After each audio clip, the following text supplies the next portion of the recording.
Episode 95, Boomer Guitar Sessions. Today, we learn almost all the chords. We learn all the chords. How do we learn all the chords? I don't know if it's possible. Somebody asks, you see this a lot online, and people go, who knows all the chords? How many chords are there? I don't know. Okay, I don't know that anybody does. I don't know that anybody knows all the chords. But what I can show you is a way to really, really amp up your chord knowledge really quickly. It's not all that hard. It's got to be organized in a certain way. People learn their chords in a weird way, and it's kind of slow, and it's kind of like it's not the optimal way. Okay. So anyway, we're going to talk about strategies. We're going to talk about how Guitar George knew all the chords. How did he learn all the chords? Or some of the chords, or a lot of the chords, whatever. Okay, you old timers will know my reference there. Okay, so part of when we learn stuff, I don't know, like if I can teach you all the chords, but I know how to teach you how to think about chords and how not to think about chords. Okay, what I wouldn't do, it's like if you're a first month player, then learn any way you can. This is your G chord. This is your D chord. First couple month player, this is your C chord. Sure, learn them that way. Just learn them by name one at a time. But as you get better as a guitar player, if all you do is think in terms of this is a B minor chord, and I don't learn anything else, and I don't know why it's a B minor. If I don't learn it's a movable chord and I can move it onto any dot, then then it's going to take you 12 times as long to get your chords together. And you probably won't get it together, is what I'm trying to say, because it takes a lot of time. So we do not learn them one at a time unless you're in your first couple months of playing. Okay. But as I said, the better we get as players, you're going to want to have another strategy.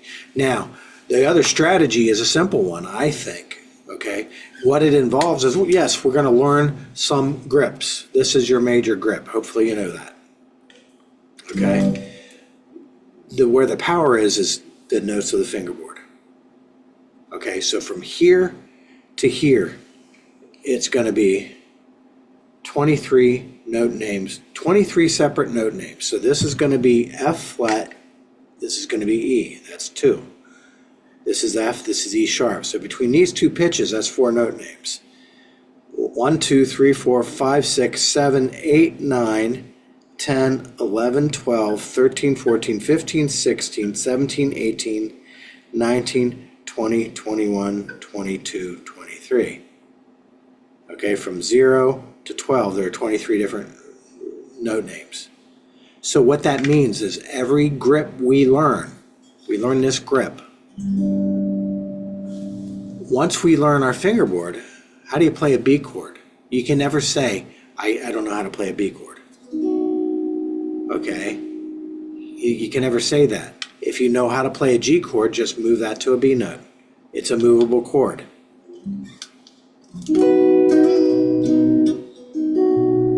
All right? Okay, so F sharp. So all those weirdo chords, G sharp. Okay, all those weirdo chords that are not, there's no open voicing, there's no open G sharp chord. Okay, that's how you do it. You take the major chord and you move it to a G sharp note. All right.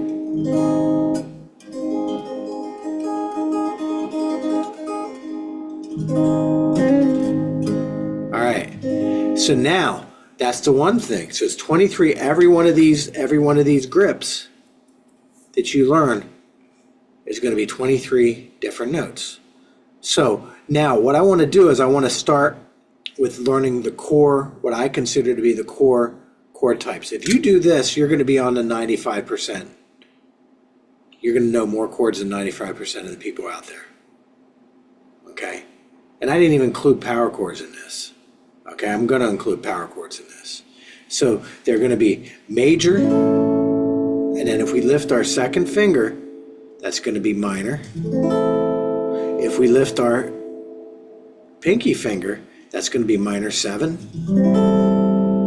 And if we put our second finger back down, that's going to be our dominant 7th, our blues chord. And all this in the description, you're going to have a chord sheet that you can draw from, that you can check out. Okay? Dominant 7th, your blues chord. This is another voicing of that. I like that one better, but... And then you got your major 7. Now, this is kind of tricky. It's like I learned this from Bill Levitt. I don't know what he called it, but it's like a hinge bar. He said the way you can learn this is think of that B minor chord or C minor chord, C sharp minor chord, and then just move your first finger over. Okay? A lot of times when we play this chord, we're only playing this note, this note, this note, and this note.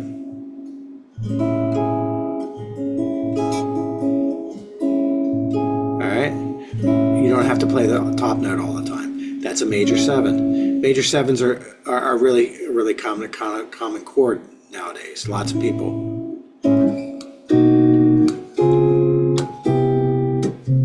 It's kind of a neo-soul kind of thing. You hear this a lot in a lot of kind of indie. I don't even know what to call it anymore. That's classifications kind of like go out the window. They're coming from jazz or coming from R&B and meeting in the middle. So I hear this a lot. It's like people discovering the major 7 chord.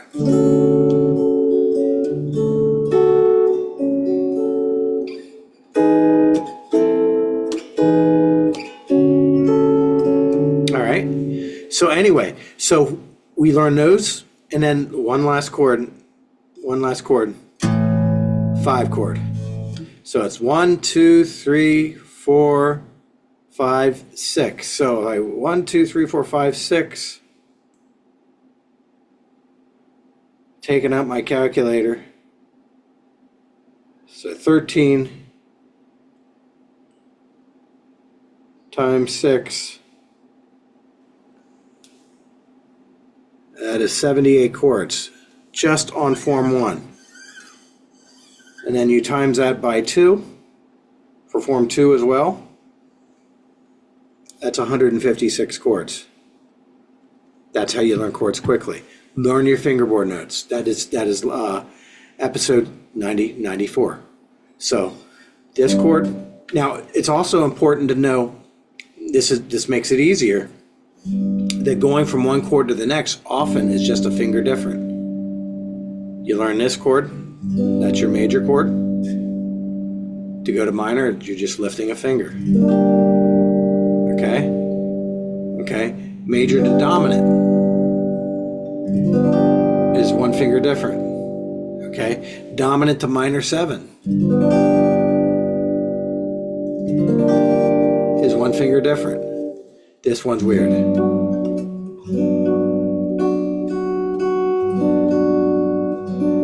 That's tricky.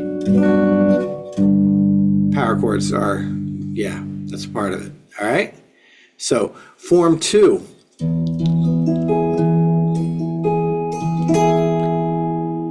You get that? That's your major voicing. Okay? That is the way I play the major voicing in Form 2. That's kind of a rock player's play. Rock and pop and, okay, classical guitar players kind of play it like this. They get that top note in there, which is, to me, this is like, that's painful. That hurts. Can't do that for long periods of time, and it's cumbersome.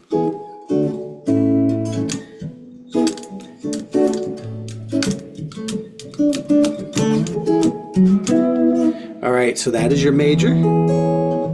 Then you go to minor, minor 7, dominant 7, major 7, rooted off of all your different notes. Rooted off all your different notes. Work on that, and then learn songs that use this. Check out songs that use all these chords. In the Guitar Collective, we have lots and lots. We have thousands of songs that we draw from. Okay? Rooted from the jazz tunes to 70s pop to all the way to the present. All right? So, how would Jimi Hendrix use these chords? That's another question.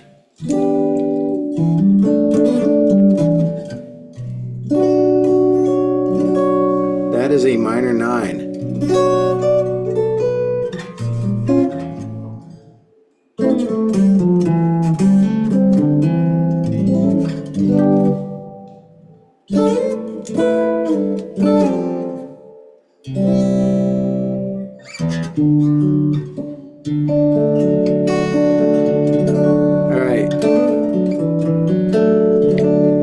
So now, so that we said, what did we say? That was, how many chords did we say? 156 chords. So we have major, minor, okay, major, minor, minor 7, dominant 7th, major 7, 5.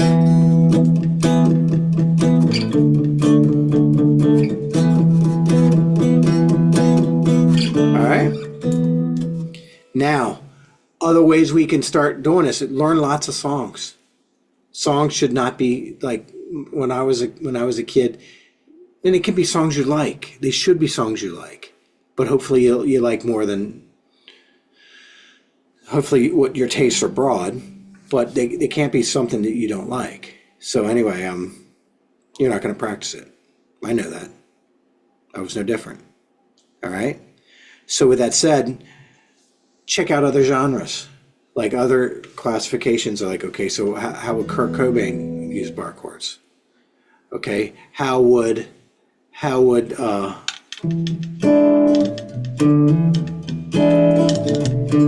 like Motown guitar players,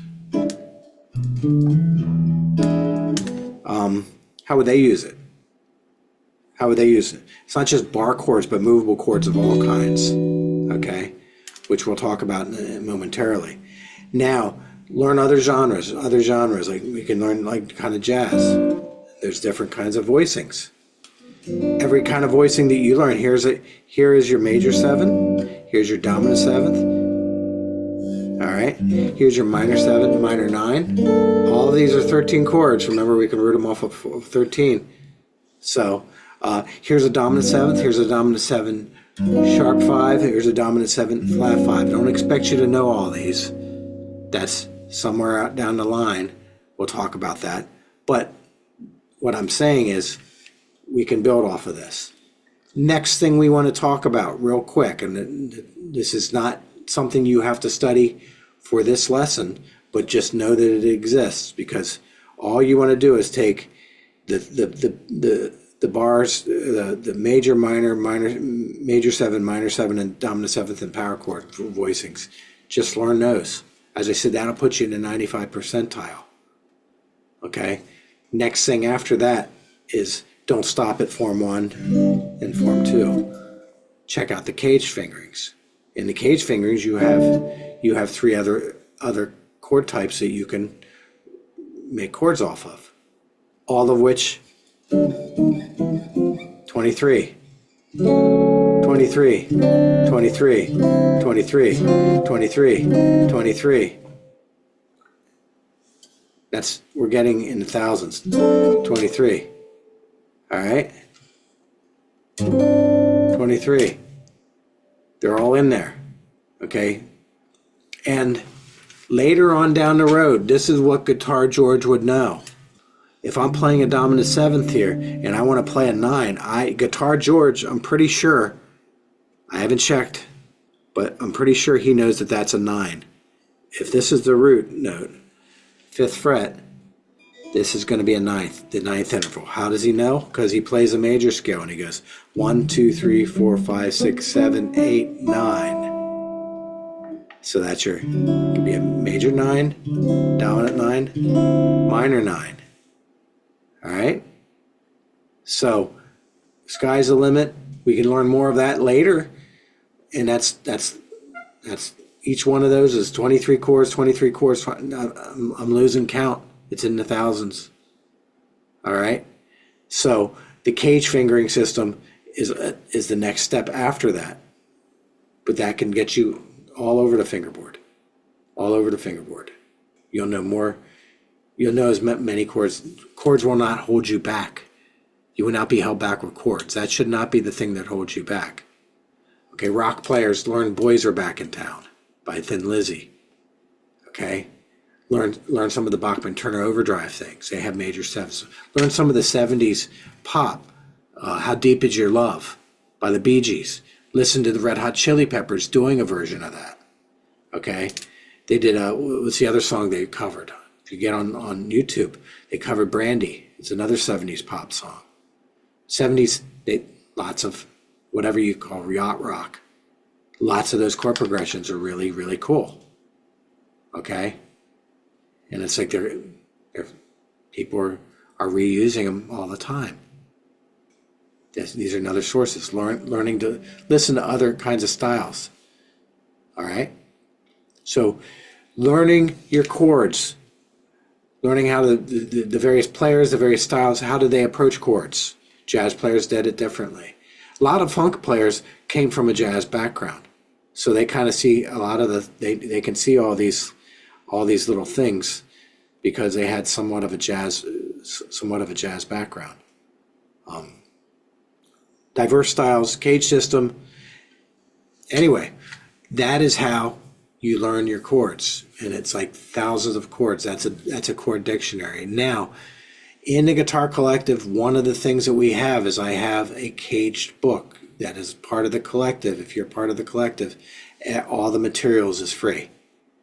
All right? So everything, what you pay for is everything, every new lesson is going to be free. Okay? Every new series of lessons. Okay? So the book, there's a caged book of mapping out cage fingerings, and it's like how to thousands, 10,000 chords, and how to see these things. So anyway, this is Rod, Boomer Guitar Sessions. I hope the clarity, as I said, let's keep it narrow. Major, minor, major 7, minor 7, dominant 7th. Work on those things. Form 1 and Form 2. That is your goal. With your mind, that we can expound on that a lot. And the rule of 23 helps us in ridiculous ways, and we can learn our chords super quick, and it's super effective and super economical. So anyway, I believe in you. I'm grateful for you. Tell me how you're doing. Let me know how you're doing. Let me know what your questions are. I'd love to hear from you. See you next time.